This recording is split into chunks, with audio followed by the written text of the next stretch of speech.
ñu ngi leen di nuyu di leen jaajëfal yéen ñi sur chaîne di xalaat TV ñu leen di dalalaat ci seen jàngatu bés bi. tey dañuy wax comme ni ñu ko annoncé woon ci suñu avant dernière vidéo ci révolution bi nekk di xew Mali.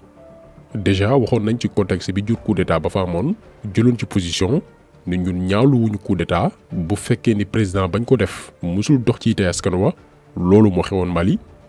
ñun ànd nañ ci coup d'état bu fekkee ni président bi ak njabootam dañuy jël xaalisu réew mi di ci cakaay mel ni kuy kookale askan woowee nga xam ni bu ñu ndékkee duñu añ bu ñu añee duñu reer bu ñu soxlaa faju conditions yi matewul bu ñu bëggee jàng duñu leen teg ci yoon bi leen di permettre ñu am xam-xam doon ay kàngam mën a jariñ seen réew lii moo xewoon Mali. ñun ànd nañ ci coup d'état bu fekkee ni président bi au lieu que mu préserver ay intérêt réewam dafay lëkkaloo ak France jàpp ni ñii ñooy ay yàllaam jël mbooleem ressource réew ma wanteer leen ko fekk moment boobu noonu sa économie mi ngi nërmeelu parce que état bi amul xaalis. amoo xaalis ma yàggi toog ci pétrole or gaz uranium fer coton te lépp dafay génn réew mi di dem feneen ñeneen di ko jariñoo lii moo xewoon Mali. te yii yëpp nag buy xew cim réew doo dégg ay kuréel yu ci mel ni Union africaine CEDEAO mbaa benn chef d'état africain ñaawlu ko parce que ay mbootaay lañ yoo xam ni daanaka ñoom ñëpp a yam ku ci nekk la muy def ci réewam boo ko gëstoo moo gën a yées. kon doonatul ay kuréel ngir njariñu africain yi mais ay syndicat lañ leen mën a dippee ku ci nekk di sàng sa morom sutura. waaye nag bu ñu defee coup d'état kenn ci président yooyee di asaaloo seen réew nga gis ku nekk tàmbali bind ay communiqué naan état démocratique ak théoriser gu dul jeex. fàtte ni suñu réew yi yu ci bari bokk ak anam gi ñuy fonctionner turu état dong la ñun yoruñu ay réew. ba tax na màbbal institution yooyu noonu ak ñu koy incarner jamono jii wareef la. loolu moo nekk di xew Mali ba tax ñu bëgg ci def benn taxaw seetlu pour que ñu bari comprendre que ni ñun buñ ko bëggee changement mën naa am question de volonté la ak fulla gu mat sëkk loolu la ñu nekk di nemmeeku Mali. bi coup d'état amee woon Mali ba su mardi 18 août 2020 Ibrahima Boubacar Keïta ñu daal di koy wàccee ci boppu réew ma France bokk ci dëkk yi njëkk a jóg di ko ñaawlu naan nañu delloo pouvoir bi civil yi. muy nag position bu ñu mën a comprendre ndax boo amee sa doom ju lay tarbiyu loo wax mu ne waaw jiital intérêt France que intérêt malien yi bu ñu xëyee bés rek daal di koy wàccee nga sentir que ni say intérêt ñi ngi koy menacé faaw nga daw yuuxu. kon parfois ay position France faaw ñu koy mën a comprendre bu dul woon ñun ñoom duñu dund mais au moins nañ ko defee ak élégance. bu réewu France amoon tuuti worma ci suñu réew yi dafay bàyyi population malienne gérer seen transition. tëggaat seen réew ci anam gi ñu ko bëggee ñoom doog a nag ubbeeku ci ay négociation ndax ñoom réewu Mali ñi ngi woon ci tànk yi ndax jël nañ ku ñu naan Bandaw ne woon ministre de la défense def ko président de la transition Mokhtar Wane ñu daal di koy def premier ministre samp gouvernement nëgandiku le temps que ñuy tegaat réew mi ci yoon organiser élection présidentielle mais problème bi mooy na woon fa woon France dafa bëggoon impliqué wu ci mbir yi ba invité ko moom Bandaw biir France waa ji yëgër-yëgëri dem wuyu. alors que càkkuteefu malien yi moo nekkoon France génn complètement ci anam gi ñuy doxali seen réew ñu bàyyi leen ñoom ñu régler seeni problème France lànk ndaari te leen witt ne du leen bàyyi militaires yi dem ba gis ni ndeke président de la transition bi muy Bandaw ak premier ministre bi muy Mokhtar Wane dañu nekk di jàdd yoon gannaaw audience bi ak Macron. Assimi Goïta mooy vice président mais gars yi dañuy tëgg seeni mbir te moom du ko sax yëg ñu gis ni ñii bu leen arrêté wul. Mali dafay delluwaat ci buumu njaam topp benn chef muy France militaires yi am fulla gu doy ni teggi seeni ndomal tànk ñoom ñaar jël nag les choses en main. Macron tàmbali xataraayu ne lii coup d'état la ci biir coup d'état du dëgg du yoon ba noppi nag di menacer. Ce qui a été conduit par à nouveau les militaires putschistes est un coup d'état dans le coup d'état inacceptable qui appelle notre condamnation immédiate et aussi le fait que nous sommes prêts à prendre des sanctions ciblées sur les protagonistes. donc kàddu yu mel nii duñu bett parce que Assimi Goïta dafa këpp yalwaanu France ndax kii di Bandaw ak Mokhtar Wane bu leen bàyyi woon ak seen sago daañu jébalaat Mali réewu France comme jamono IBK militaires yi taxaw ne du ci dal. mois de mai la Macron yëkkati woon kàddu yi ba noppi di menacer ne daañu jël ay daan jëmale ko ci ñiy daaneel ñoom Bandaw. bañ na ko sax ba dafa ni sanctions ciblées sur les protagonistes. Le fait que nous sommes prêts à prendre des sanctions ciblées sur les protagonistes. Des sanctions ciblées sur les protagonistes. xam nga Emmanuel Macron bu nee dafay teg ay daan ñi nga xam ne ñoo daaneel gouvernement de transition bi mënu ko teg fenn gisuñu ban xeetu daan la France mën a teg réewu Mali kon xeetu daan boobu noonu Macron di wax lu mu doon mois de mai la ko jibal juin juillet ñu jéemoon rey Assimi Goïta ci benn juma bi mu doon julee bésu tabaski comme ni ñu tàmm di ko gisee saa yu France sentiré ni am na benn jëmm buy incarner changement ci suñu continent bi moo xam Thomas Sankara ba ci Kadhafi képp ku jóg ngir préserver say intérêt réew France sàkkal na la pexe en complicité ak ay africains yoo xam ni bëgguñ seen réew ay traître lañ heureusement que tentative d'assassinat bi ñu jëmale woon ci Assimi Goïta jàllul kenn ci ñaar ñuy yabaloon ngir ñu jouer le sale boulot dafa sax mujj dee en prison gisoon nañ ay droits de l'hommiste doon ko ñaawlu naan dañ koo rey mais même bu dee ne dañ koo rey est-ce que ñun Afrique war nañ bàyyi rek saa yu ñu woote révolution am benn jëmm ju koy incarné ñu am ci moom yaakaar ñu bàyyi benn samba boy bu jugee fële sàkkal ko pexe mu jeex te dara du ko ci fekk warkat yooyu noonu nekk suñu biir te capable jël ay bakkanu seeni moromu nit yu ñuul yoo xam ne dañoo am ci ñoom yaakaar pour wut lu neex tubaab bi ñooñu mérité wuñu dund dañ leen war a éliminer ndax lu yàqu ñooma depuis indépendance et le fait que kuñ ci jàpp jox la une bonne correction dina dissuader tiital ñeneen ñi amoon même intention yi moo tax ñun deewu ki jéemoon rey Assimi Goïta choqué wuñu benn yoon ndax ñu mel nii ñoo tax Afrique mënul jëm kanam révolution bu yàqu ñooma. léegi dañuy def benn pause bu ndaw ndax xam naa depuis le début ñàkkul ñuy poser waay question lan moo tax France yéeg ñu rek ba ñoo wàcc mel ni góomu robaale suñu kaw bëgguñoo forcer mbëggeel boo xam ni moom sax dëggul ci moom. nee naa leen ñoom dañuy afficher indo dawal kabooy ci seen kàddu nee nañ dimbali askanu Mali moo leen tax a jóg ndax jàpp nañ ni mbiru terrorisme mi ngi fay gën a am doole dem nañ sax ba naan suñuy soldats ñi ngi fay dee di yërëmtalu naan dépensé nañ ci ay milliards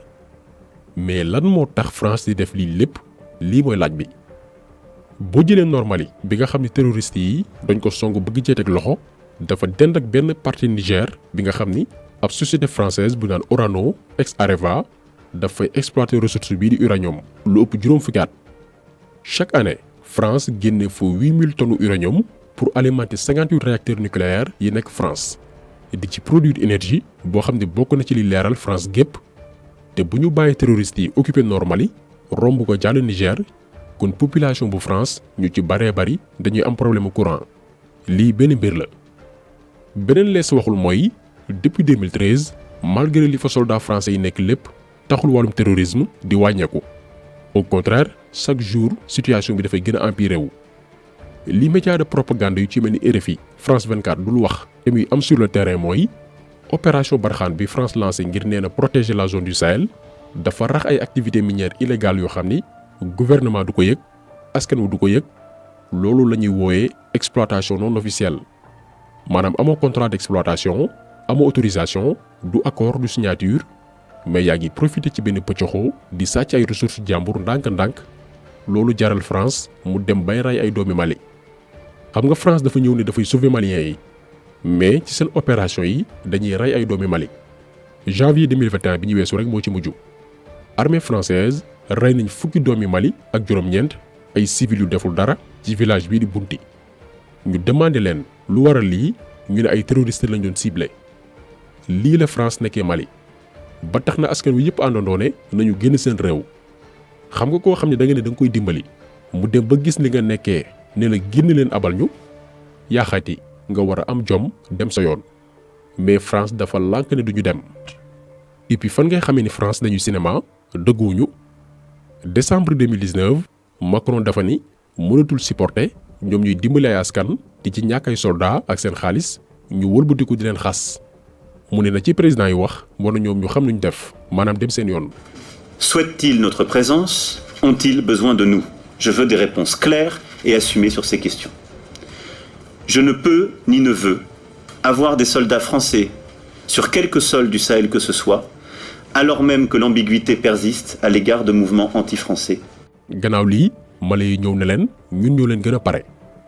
jóge leen fi bëggatuñu leen suñu réew ndax lu jiin njàkk yéena bi Assimi Goïta ñëwee gis ni France ci ay caaxaan képp la nekk protéger le peuple malien taxul ñu jóg gannaaw bu ñu jëndee ay hélicoptères yoo xam ne bàyyeekoolu France muy loo xam ne gëj naa am France mer ci lool ndax wóorul ñuy dem jënd ci ñoom ay mbir mën nañ ci def ay bombe explosive. Mali da cee dolli jël benn société russe de protection bu naan Wagner parce que tamit faaw ñu renforcer sécurité Assimi Goïta ndax France mi ngi ci kawam mais aussi faaw ñu protéger suufu Mali bi nga xam ni ay saay-saay ñi ngi exploité ay ressources am di ko rawale. lii le premier ministre bu Mali mi Assimi Goïta yebaloon ONU muy Choguel Maïga yëkkati ci kàddu. La nouvelle situation née de la fin de Barkhane, plaçant le Mali devant le fait accompli et l'exposant à une espèce d'abandon en plein vol, nous conduit à explorer les voies et moyens pour mieux assurer la sécurité de manière autonome avec d'autres partenaires. Comme que nag France moom doxul ci lu leer ñu mer ci kàddu yi ak décision boobu réew Mali jël xam nga bu fekkoon ni liñ doon jëbal ci kàddu at ci ginnaaw dëgg la ci ñoom mooy bi Macron naan bu ngeen ñu bëggatul seen réew yi wax leen ñu ko ñu dem suñu yoon bu fekkoon ni loolu dëgg la ci ñoom ba leen Mali wanee ginnaaw dem bay recruter benn société de protection bu bàyyi ko réewu Russie boobu la France di lem ay bagaasam bàyyi leen ak seen réew gedd xanaa nit ki sax loo ñàkk-ñàkk jom ngay gedd mais dégluwaat leen li Macron wax après. J'ai été choqué. Ces propos sont inacceptables. Je rappelle que le Premier ministre malien est l'enfant de deux coups d'État, si je puis dire. Puisqu'il y a eu un coup d'État en août 2020 et un coup d'État dans le coup d'État. Donc la légitimité du gouvernement actuel est démocratiquement nulle. C'est inadmissible ce qu'a dit le Premier ministre malien. C'est une honte. Et ça déshonore ce qui n'est même pas un gouvernement, les gens qui sont aujourd'hui à la tête du Mali. Et je sais que le peuple malien ne pense pas ça. nee na dafay xas premier ministre bu Mali bi demoon ONU naan ko yow doomi ñaari coup d'état nga mu ne li xew Mali du sax gouvernement kenn xam lu mu doon ña fa nekk amuñu benn légitimité te askan wa sax ànduñoo ak ñoom kii moo ñeme yàlla. gis ngeen ni France ak seeni média di manipuler l'opinion lii nag réew bu ngeen ko gis jàppale ne révolution bu am solo moo fa nekk di am. France képp ku mu gërëm jàppale marionnette am la dafay wëy ci ay waawam waaye képp ku France xas di la tuumaal di yàq sa der jàppal ni yow yaa ngi ci yoon bu baax bul tegi tànk. mais ñu yaakaar ni Macron dina sax gedd li woykat ba naan bëgg naa la bëgguma la jarul ñaawoo ñu foogoon ni daañu jël seeni dëbës daw génn réew ma bàyyi maliens yi régler seeni problème Macron ne daañu wéy di intervenir ngir stabilité réew ma. Qu'ils fassent leur travail qui consiste au retour de l'État à Kidal dans le nord du pays, ce qu'ils ne font pas depuis des mois. Nous allons continuer à développer les projets en matière de développement et on va continuer à essayer de stabiliser. kon yéen ñi nga xam ne yàgg ngeen dégg li ñu naan amour forcé te mosoo leen xam lu mu doon jël leen exemple ci Mali ak France. France mi ngi mel ni sëykat bu mosul xam luy wareefu sëy jàpp la di la fitnaal di la jéem posone la jël la 8 ñu daal di koy may baatam wutal ko wujju mu lànk ne moom du ñibbi seen kër lii moo nekk di xew Mali maanaam mbëggeelu sauvage kaa ñu bëggante par force lii nag nekkatul jàmm.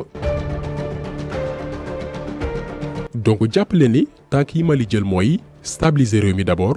te bu ci caaxaankat yu ci mel ni France génnee am na ci yaakaar ñaareel bi mooy organiser ay assises nationales yoo xam ni normalement ci fin mois d'octobre bii lay tàmbali jeex fin novembre mboolem askanu Mali moo xam association ndaw yi mbootaayu jigéen yi parti politique yi borom ndombal tànk yi syndicat liggéeykat yi kuréel yi nekk ci goxe goxaat yi kilifa diin ak aada banqaas bu ci nekk dafay am ay représentants ñu def benn ndëpp national ñëpp déggoo ci benn projet de société ci tànk yii la Mali nekk. bu loolu lépp sottee nag ñu organiser élection yu jaar yoon ku askan wu wóolu fal la te buñ la falee da ngay sukkandiku ci yoon woo xam ni askan wu yëpp àndandoo daal di koy tracé. léegi nag lëkkaloo Mali ak yeneen puissance yi mën nañ ci jël tey kaaw Russie bi nga xam ni moo tax France mer foofu liñ fay xamle mooy benn état amul xarit benn état itam amul ay noon ku ci nekk sa intérêt ngay préserver li nekk Mali comme ressource bu weesoo France puissance étrangère yëpp ci teg seen bët moo xam Russie États-Unis Grande-Bretagne ba ci Chine mais li ñu histoire jàngal te ñu mën ci duut suñu baaraam mooy réew yi mës a woon ginnaaw France yëpp jël seen destin en main rëccuwuñ ko benn yoon. cas bi ñu jël souvent mooy bu Rwanda bi ñu wanee ginnaaw le système français tey bu ñuy lim réew yi nekk ci yoonu émergence moom la ñuy citer un exemple te pourtant ay at ci ginnaaw ci guerre lañ nekkoon. jëlal tey réew yi anglais colonisé woon en Afrique de l'Ouest ñu am Ghana ak Nigéria booy lim puissance économique yi ñooy nekk ca kaw parce que anglais yi loo leen mënti waxal au moins daañ la bàyyi nga doxal sa réew ak sa teeyu bakkan mais France moom daf lay jël bëgg laa doomoo lu baax sa réew mu jàpp ni moom moo ko yeyoo la jël le 8